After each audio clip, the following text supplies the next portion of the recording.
Hey, it's gluten-free beer Brian. I'm going to be live with Alan from Holidaily Brewing. Hello. How are you today? I'm doing well. I've got two of your beers here, Perfect. and figured we kind of you can go into kind of the history of Holidaily and your own brewing history, how you got started working for them. Yeah, absolutely. So the history of Holidaily is about 10 years or so ago. Karen Hertz, who was working for Coors, had 2 rounds of cancer and came out of it with a diagnosis that she could not have gluten anymore. But she was working for a large brewery, and in Colorado in particular, beer is such a part of community, with tailgating, with throwing a couple cans in your coat as you go up the ski lift. Just everything dealing with Colorado is designed around having cans of beer to have it with. And that really made her feel like she lost out not only in something that she had enjoyed, but also in a group of friends. Mm-hmm. So figuring out a gluten-free option for beer was very important to her. And the beer that was out on the market in Colorado in particular at that time was beer adjacent to her, and she wanted to have something that she could really enjoy like she had with some of her memories of beer from before. Mm-hmm. So she started looking for options, and that's conveniently right around when Twyla had started doing her malting. So she got hooked up with Twyla, and they started doing a lot of experiments and making malted beverage beer using millet and buckwheat. And by using that malt, that really changed into making it a beer rather than a beer-like substance. And so we've always been dedicated to using gluten-free malts. We've been open now for 5 years, coming up on 6 next year. And throughout that time, we've just been using 100% malt to make our beers. I came on a little over 2 years ago. Before beer, I was actually a pre-med student, got into medical school, turned it down for all the wrong reasons.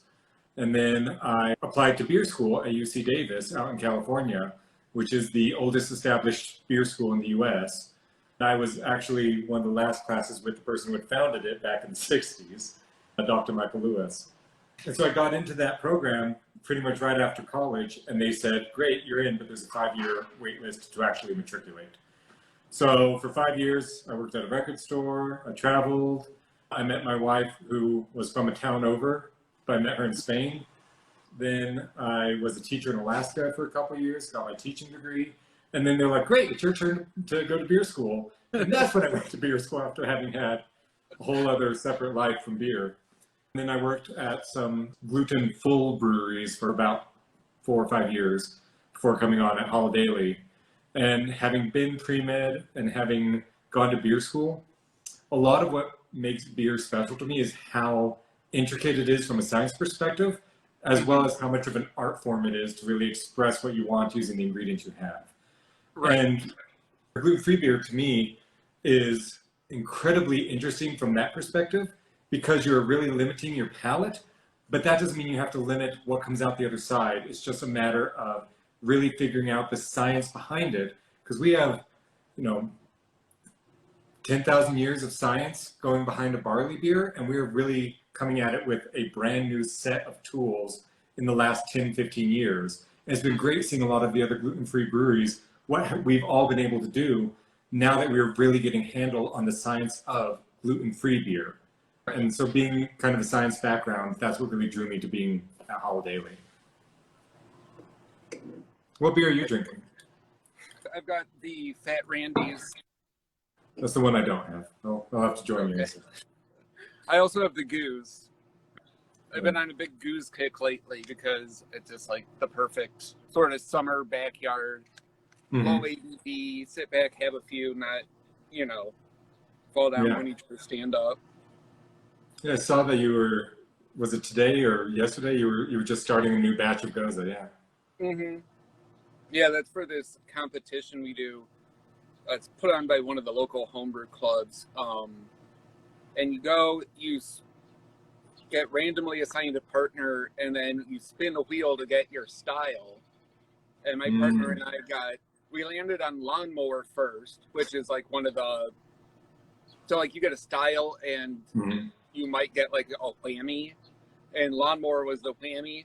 And then we got Historical, and I'm like, Goose, because it's already a Lawnmower beer. So and we got a recipe that I just brewed, and you can even taste it, and we can, tweak from here. So, we kind of get like a second run at this. Nice. It's a cool contest. I like that idea. It was a super simple recipe because it's just malted red sorghum and biscuit rice for the malt bill. Then a 15-minute boil, a little coriander, some hops. Yeah. Sea salt. Such an easy brew on that. Hit my numbers perfectly with all those wonderful enzymes from Novozymes and Brewing with Enzymes. So what are you drinking? Well, I have a Big Henry here. I have a Big Henry Hazy IPA. This one I pulled from the line yesterday, and then I got Blonde from today, and then I got a Goza. I'll start with that Blonde. I could see that being like a great beer, just down at the beach, hanging out. Yeah. And that's... I forget the ABV, but... Nowadays, it's considered relatively light. It's a 5% beer. Back in the day, like 15 years ago, that was a strong beer, but now 5% is considered light. Yeah, this is definitely our best seller in terms of what gets sent out of the production brewery. On the tap room, people are always looking for something new, but in terms of what goes out in can, this is definitely the most popular. It seems like that's kind of the way things go. Yeah. I mean, with the Blonde, one of the original goals of it was to have it be something that had hops. So it is a dry hopped beer, but one that's very approachable. Here, we're the only dedicated gluten-free brewery with the kind of exception. I take that back because we do have Dos Luces doing their chicha and pulque. But in terms of like IPAs or pale ales, it's us here, and it's hard to get other ones. And so a lot of our consumers are people who might not have had a craft beer ever. They might have been diagnosed before craft beer was a thing, or it's been 10 years. And then they come here and we're the first IPA they've had since, 2010. And so for that, we want to really kind of be cognizant that our consumer base, we have to have some beers that are more approachable. But the Blonde is also nice because being a dry hopped blonde, it does have a little bit more complexity than you would see from other places that are gluten full. A lot of times their blonde is they need to make something that's super easy to drink, where we make it something that does introduce some flavors that might lead them to other beers that we have or that other gluten-free brewers have. On the flip side, our second or third best-selling can, depending on where we're sending it, is the Big Henry Hazy, which is a huge departure from what people would have had 10, 15 years ago. Hazies weren't even around until the mid-2000 teens. And it's a super hoppy beer. And that one is also very popular, but it's considered to be an approachable beer by a lot of people. I think it's super approachable just as a hazy. Well, I have that one, and going off the top of my head, it was not super bitter. It was very, strongly hopped, but I could tell it was mostly, light kettle or dry hop or whirlpool. Yeah. So it's all flavor and aroma, not, pucker your face bitterness, which is where I go. With my own brewing, I mean, I usually only use maybe a half ounce at 60 of something, moderate alpha acid, just to get a little base bitterness in there. And then everything's at like 10 minutes.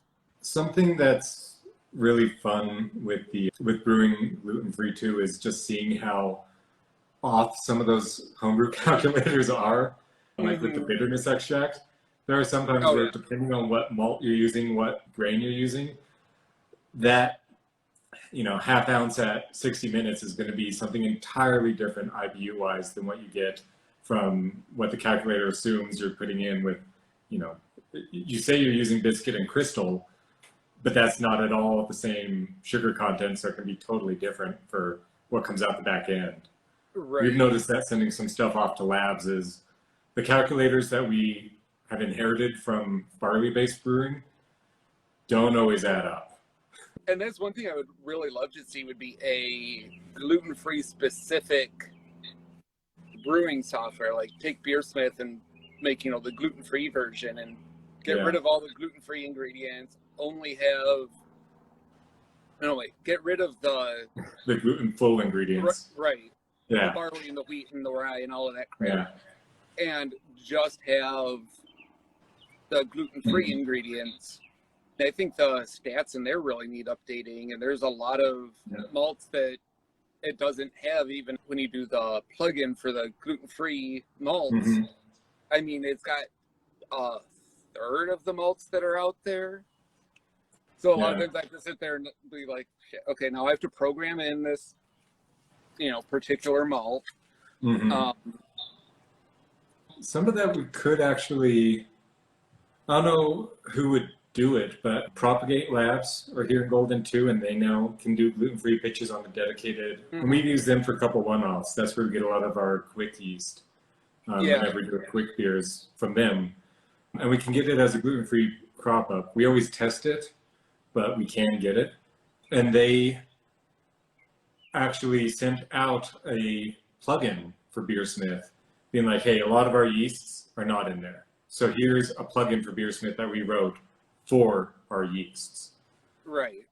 So I mean that's something that it might be. I think the tricky thing is with everyone using different mash schedules and using, you know, are you ascending, descending? Are you using these enzymes or those? It completely changes your extract from a lot of these. Oh yeah, big time. So tell me a little bit about, I understand you guys have a very special mash. Yeah, so we have two brew houses. We have our original brew house, which is a fairly traditional pub style system. It does have a custom false bottom, which, I mean, I know that there's been a lot of work on the homebrewing side too, getting, you know, figuring out the mesh that you need for the grain father and all that. In other systems, having custom ones. We do the same thing with our pub system. We have a custom milled, water milled false bottom so that our millet just doesn't run through it. And that system is otherwise a very traditional system. It has a mash lauter combination and then a kettle whirlpool combination. It's the most popular style of brew house. And we have one too. So when a brewer comes in and brews on that system, because we do collaborations a lot, a brewer will come in and be like, oh, I know exactly what I'm doing, just the mash is different. It takes 3 hours instead of 30 minutes. But then on our production side, where I'm at, hence all the to-do lists are on check. On the production side, we actually have a mash press filter. And a mash press filter is pretty cool. They were first invented in the 60s, so it's a relatively new technology. The first ones were put in a few miles down the road at a really big national, international brewer. They still use them. The problem with that is, and all of the numbers we use for efficiencies, those calculations are relatively new from the past 50, 60 years. And it's in part because these mash press filters showed that the original calculations that had been used for a couple hundred years before that were way off. And the efficiencies, once these mash press filters were put in, went way above 100 back in the 60s. So everyone rewrote the calculations, and now it's much more reasonable. But even now, our mash press filter gives us about 20% more per pound of grain, 20% more wort. And the way it works is if you take like a normal mash and you are using gravity to push the wort out, and then you're sparging and rinsing the grain, you're using gravity for all that. And you're also relying on it being homogeneous in there without having any of those channeling to, you know, really ruin your efficiency, right? Right. For mash press filters, you take that mash, which is for a normal pub style system, it might be like 3 to 4 feet deep. You divide it into 42 and you turn it on its side. And instead of using gravity, you use an air bladder to force the stuff through. So we have 42 plates. Each plate has on one side a filter, which is essentially, and I'm 90% sure, It's the same kind of material you would see on a trampoline. Mm-hmm. Then there's an air bladder, and there's about 1.5 inches in between them. And then there's a place for the grain to be pumped in there, but also that's how water gets in there too. So what we do is we mill our grain much, much finer than you ever would if you were using a traditional style mash. It's almost like sand when it comes out. It's a very, very coarse, very, very coarse flour. And then we have a mash mixer rather than a mash tun, and that mash mixer just constantly is stirring it. And by constantly stirring it, we also get a lot better efficiency on our enzymes, as well as better efficiency from the grains. And because we're grinding it to a smaller amount, a lot more of the grain is exposed, so we get better efficiency just from the smaller grain size. Mm-hmm. From there, we have a slurry, and that slurry gets pumped in, and it fills that cavity. And then from there, we get our first runnings, just like you would from a normal mash. When we keep pumping stuff in, we get the first little bit of wort that goes off to the kettle. We keep pumping in, and it keeps sending more and more stuff to the kettle. And then the air bladder just kind of evens things out. It just does a very loose press just to get the grain all the way up and down the plate. And then we pump water in between the grain bed and the air bladder. It pushes the air bladder back. But once the air bladder is all the way back, then the water starts going through the grain, and we do a sparge. So it's exactly the same as a normal mash where you're doing a mash and then a sparge, but it's happening on an inch thick membrane rather than in 3 feet. So you get better efficiency and better extraction. And then the last thing that happens is the air bladder squeezes it out. A question we get a lot is, particularly from homebrewers, is, I thought you weren't supposed to squeeze the bag. I was going to go, this sounds like you're squeezing the bag, just way bigger and more high tech. It's similar. The main thing with squeezing the bag is when you squeeze the bag, that can lead to astringency and bitterness from tannins and all this other stuff coming from the grain husk. And that's why a lot of people say don't. Other people say, yeah, but it gets me an extra, 4 pints of beer, so I'm going to do it. So I get that. But the key thing is when the gravity of the wort drops below about 1 Plato, that's when you get the bitterness and astringency. Okay. And we can still shut it off before it gets there. Gotcha. So yes, we're squeezing it, but we keep the concentration of the wort strong enough that we never really have to deal with the issue of astringency or bitterness coming from the grain. Makes sense. Yeah, so the whole thing about squeezing the bag, yes, that's absolutely true, but it's because you're not able to measure what you're getting out of that squeeze, whereas we can just by having it be a system that does have a long pipe that we can stop the flow when it drops below certain gravity. Right. So what would at 1 degree Plato be in, I'm used to, 1.002 or whatever. It'd be 1.004. Below about 1030, you can just multiply Plato by 4 and you get there. Okay. Yeah. So 1 Plato would be 1.004. Because I'll test my end runnings, and I've never been that low. Yeah. Usually about 1010. Maybe just a little bit less. Yeah, and that 10.4 is a really good general rule for cutoff of, if you go below that, then you can get astringency, which is the unpleasant bitterness that no one really wants. But that's the thing that people are scared of when you squeeze the bag, is you are getting that out. But the benefit for us is our grain is super dry when it comes out. So it just falls out of the mash press. I don't have to spend, an hour raking out grain, which on the production scale can suck. I know. Oh, I'm sure. Yeah. It also makes the grain pretty light, so it's easier to move around after the fact. Right. And the efficiency helps on the, the cost aspect. Yeah. Barley's cheap. Oh, yeah. But yeah, our gluten-free grains, they're not cheap. I'm honestly amazed knowing how much more the gluten-free ingredients are, that retail our beer isn't more than it is. I mean, we obviously gluten-free beer is typically more expensive, but it's also, I think now that we actually are, and there's a lot of brewers out there that are doing this, a lot of the gluten-free brewing community is really focused on making good beer using gluten-free ingredients. And having that mindset really does help justify this cost of not only is it gluten-free and safe, it's also good. And the fact that there is a number of breweries out there who are really advancing what we can do as gluten-free is super helpful. Rising tide raises all boats. That's been the Brewers Association motto.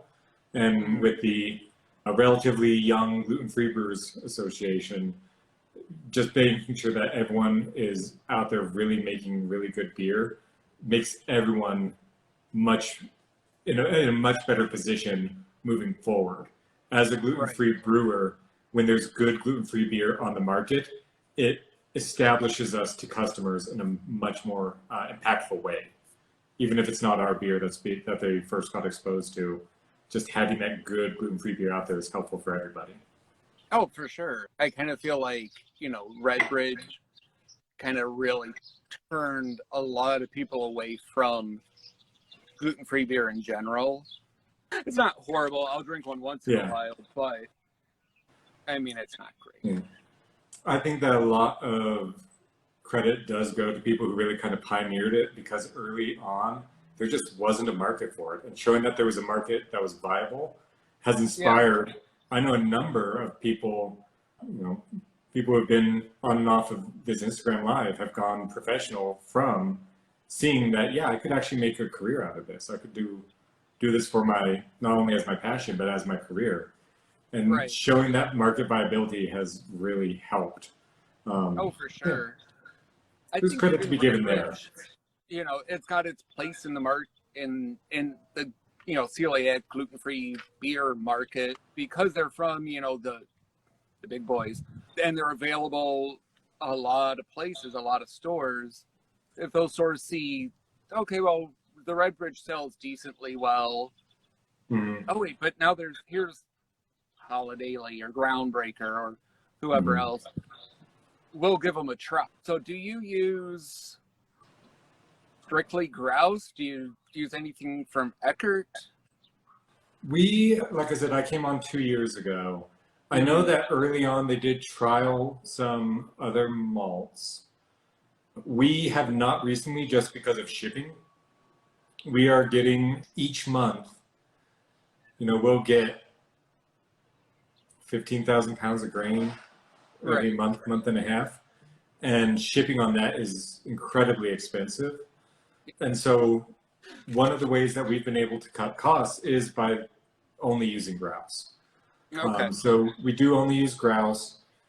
Every, 3 or 4 times a year, we might use some other fermentables just kind of to play with.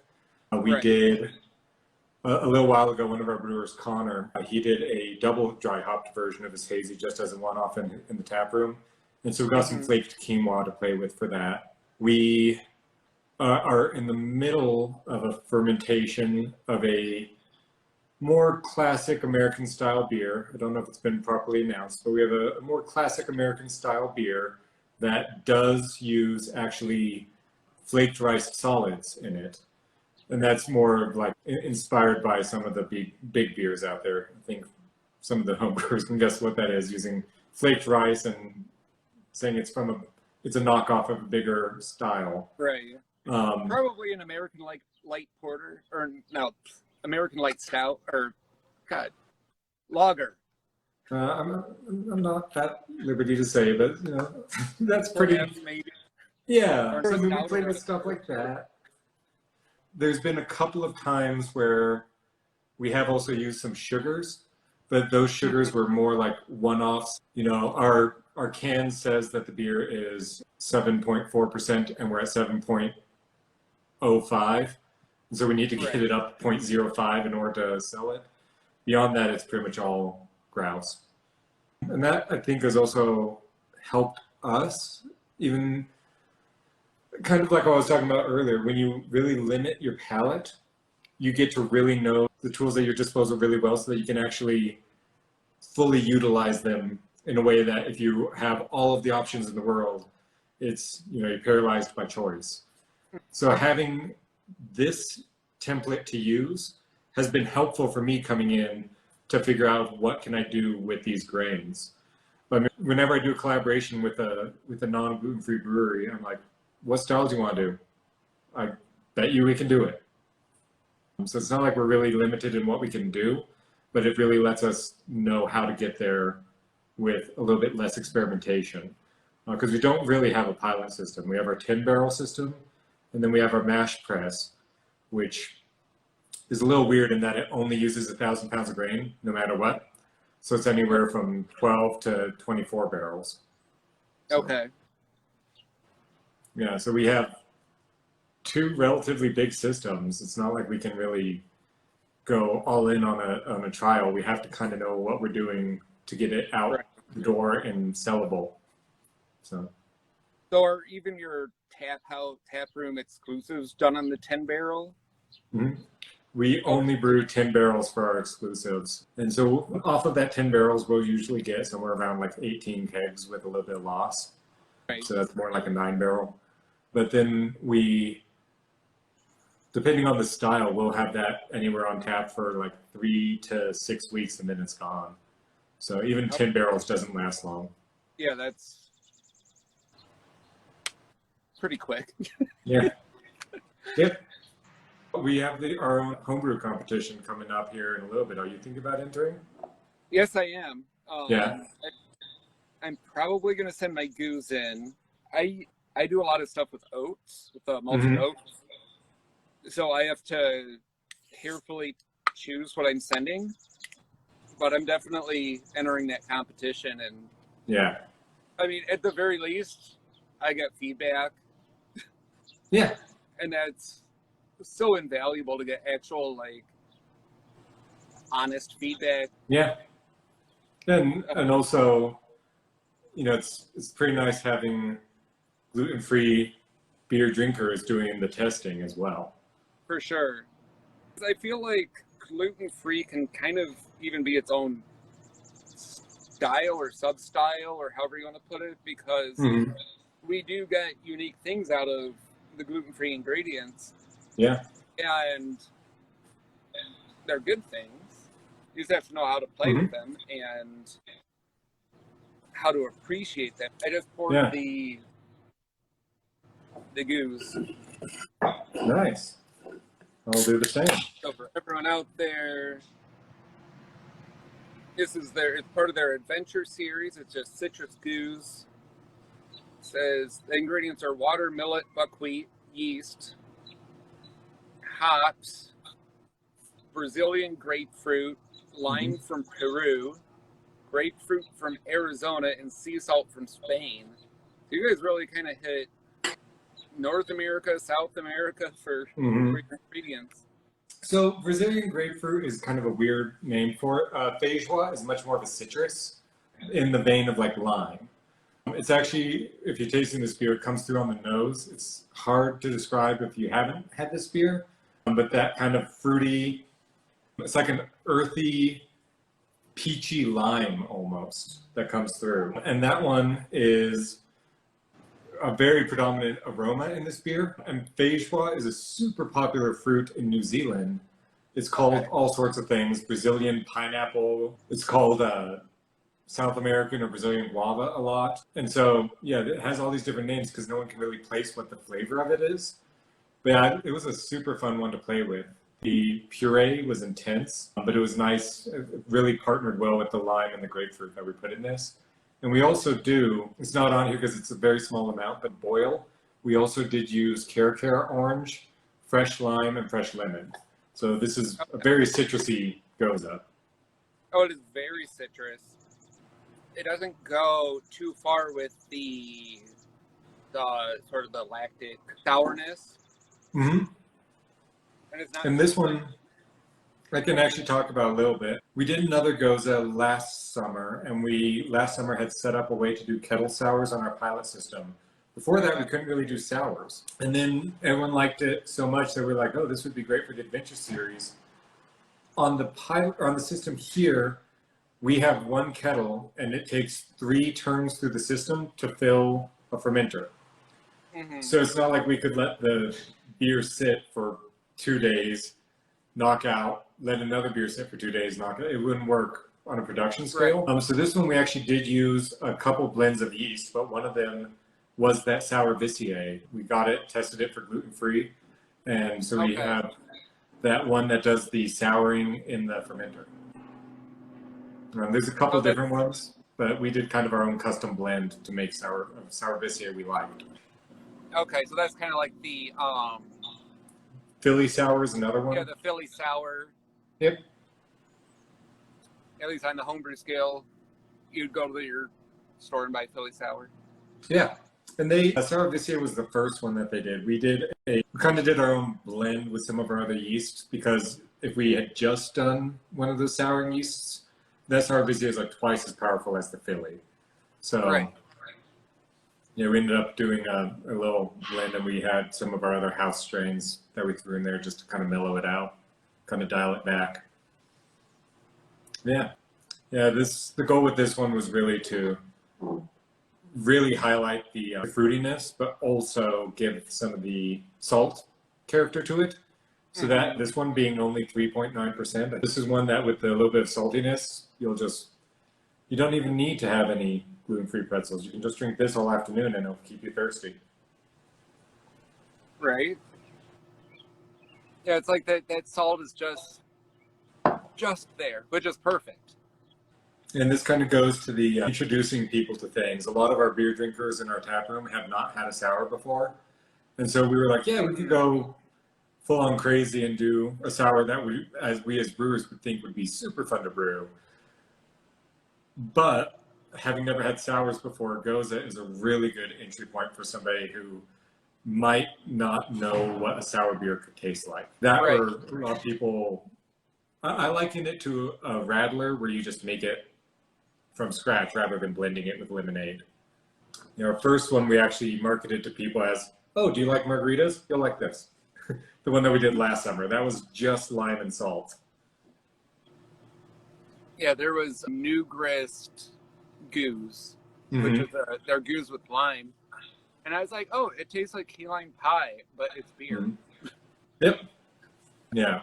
This is super approachable. I mean, it's sort of almost like if I didn't know it was a goose or know it was a sour, I wouldn't say, oh, this beer's sour. It'd be like, oh, this beer's got a little bit of a sour kick to it, you know? Yeah. So yeah, I think it's very well done. Thank you. Yeah, we did a Grapefruit Rattler, and then we did a few years ago, we had a massive power outage right in the middle of a brew, so we did another Rattler kind of thing. So for these, I think having the Goza as this is what a sour is built from the ground up. It's nice to kind of expose people who might have typically leaned towards one of those summer shandies or something like that. Being like, this is the same concept, but we brewed it rather than just mixed it after the fact. Right. Which, I mean, we've done it. There's nothing wrong with that. It's just two very different styles. And this kind of allows people to question, well, what other sours, what do they taste like? Right. What's out there? Yeah. How far can I push the sour note before it becomes unpleasant or, turns into sour balls like we used to eat in middle school? Yep. The lemon drops. Yeah. Yeah, we used to have there were sour balls. It was like a gum candy, and you put it in your mouth, and it was like super sour, and you just face. Oh yeah, yeah. The ones I used to get those at like a bulk candy store. Yep. I'm looking. This is a list of beer suggestions we've had for forever. Yeah, most of the stuff has tended to not be sour, just because I don't think a lot of customers have known what sours were. Right. We do have a request to make this into a slushie, but we don't have a slushie machine. See, someone is commenting. See, Andrew says, "Man, stuck at work watching other people drink beer. Torture." Well, cheers, Andrew. Have one when you get home. It's 5:30 somewhere. Exactly.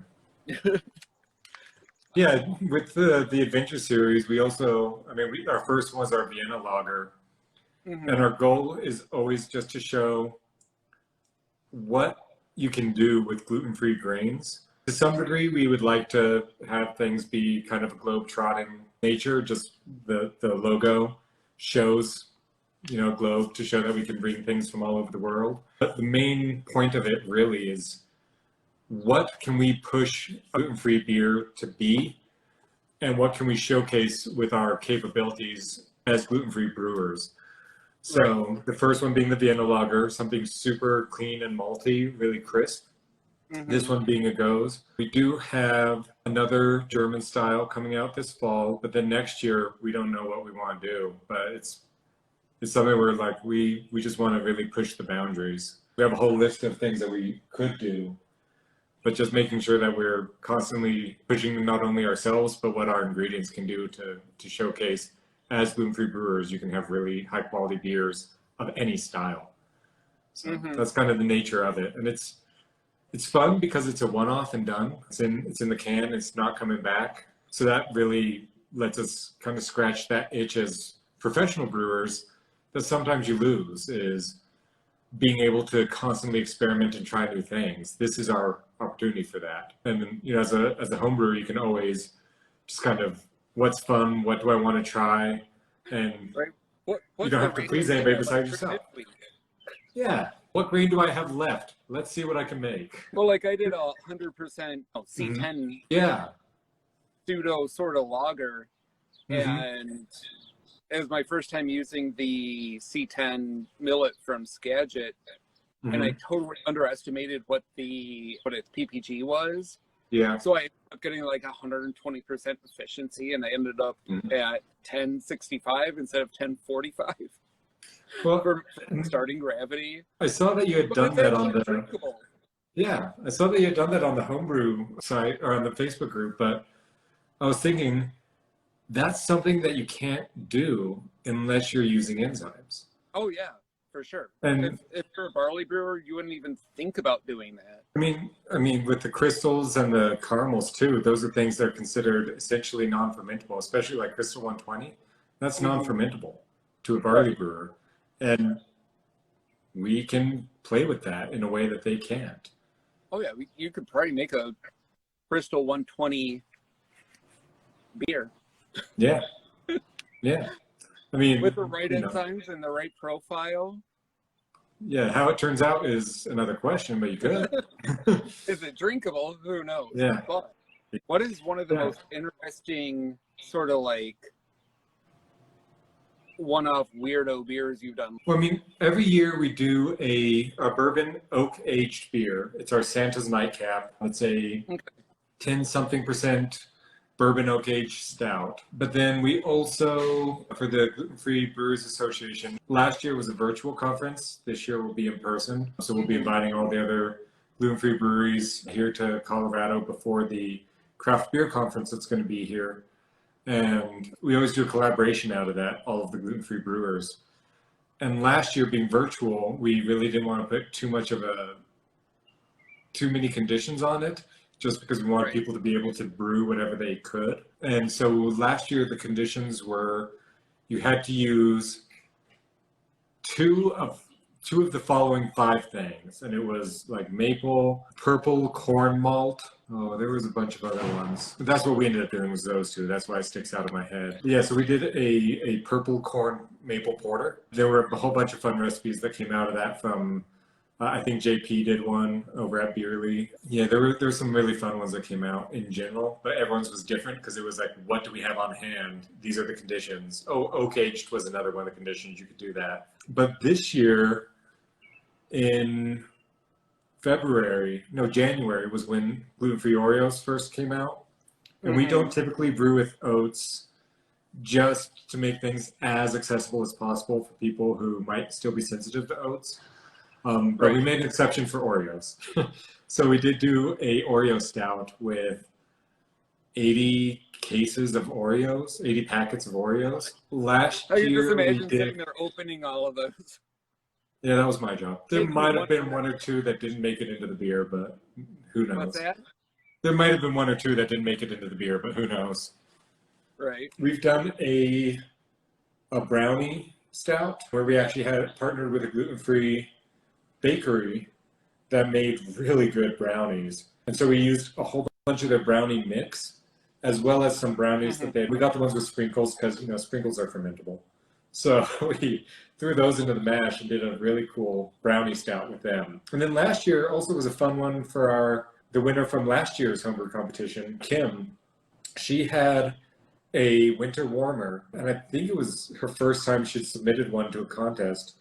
We really liked it because it was a winter warmer that wasn't terribly dark, but had a lot of cool flavors coming out of spices. And she used sorghum. We ended up not using sorghum, but that sorghum really lent itself to the spices. So we kind of played with spices to still get some of those kind of spicy overtones to it. And so yeah, that was a really fun one, and that was one that we would not have normally brewed. It was a winter warmer that was about the color of like an amber ale.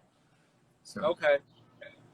and that was just from the homebrew competition last year. Breweries where we did a smash for stash. So that was, I think that was our second or third 100% millet beer, but it was 100% Munich millet and Trident hop. So proper smash, single malt and single hop. Proper smash for that group. That was a lot of fun, and we still have that on tap here. Have you ever done a mostly or all buckwheat beer? No, early on when I started here, we were in kind of a weird transition point where we didn't have the new facility. The old facility we were doing a ton of brewing out of, like an excessive amount of brewing out of. Right. And that meant that at that facility we didn't have a mill, so we were getting pre-milled buckwheat. And something I noticed on buckwheat that had been milled and then left for a while, and by a while I mean like a couple months, was it started to develop some of those kind of like fish aromas coming off of the grain, like when you actually smell the grain. So actually one of the things we've been working on this side is we really love all of the varieties of millet that we can get, all the different kinds of malt that we can get from grouse.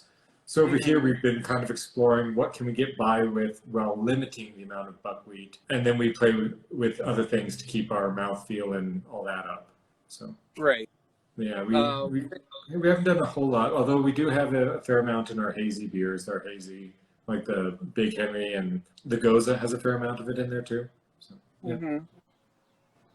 Yeah, the Goza is definitely strongly hazy. Which enzymes are you going with? And are you doing like a rising step, falling step, yo-yo? Yeah, the specific brands of enzymes are one thing, like the one thing I can't say. But I will say that our procedure over here, being on the production side, a falling step mash makes the most sense for us. So we go in at a point where we know we're going to gelatinize all of our grains, especially our buckwheat. So we, buckwheat gelatinizes above 170 something for the malt. So we go in hot, and then we're able to cool down to meet, kind of chasing what our enzymes are. Across the road, we have a really, really long mash, a 3-hour mash. Here, it's 1.5 hours. That's in part because it's stirring, but that's also in part because we can chase the enzyme temperatures a lot more. So like, what's the optimal temperature for this enzyme? Okay, let's raise the temperature or add cold water and drop the temperature.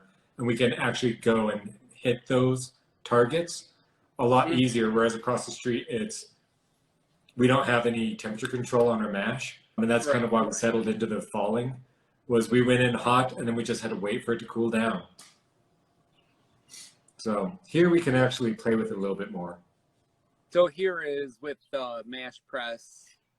Yeah, that's where I'm at. Okay. So I think we're running up against the end of our time frame here. Any kind of like last thoughts, things you want to let people know? I do want to plug, we're going to be opening up our submissions here soon for our homebrew competition. We welcome all people to join. The one main rule is it's gluten-free, specifically no oats. But then I also just want to leave with thank you not only to you as an ambassador of gluten-free brewing and getting a whole bunch of gluten-free homebrewers involved, but also providing them with actual tools, so that everyone doesn't have to go and become an expert maltster just to make their own homebrew anymore. I want to thank you for them. Thank you to gluten-free homebrewers and just everyone who is going out there and really advancing what we're doing, because we see it. I make every single person on production follow a lot of the goings on of the homebrewing groups, so that way we can see not only what is coming up, but also what advancements you all are making, because you have really pushed gluten-free brewing forward. So I want to thank you for that too. And thank you to everyone involved. Yep. Thank you to Zero Tolerance, Yep. Gluten-Free Homebrew Club. Mm-hmm. They're huge in all of this, and Yep. thank you for making some awesome beers. I enjoyed them both. Enjoyed all 4 that I've had from you. Great. Thank you very much. I appreciate it. Hopefully one day I can get out there to Colorado and try them all. Yep. We try to have 10 beers on tap at all times. So Right. let us know if you do make it out. Will do. All right. Well, that's Gluten-Free Beer Brian wrapping up with Holidaily. Have a great night, everyone.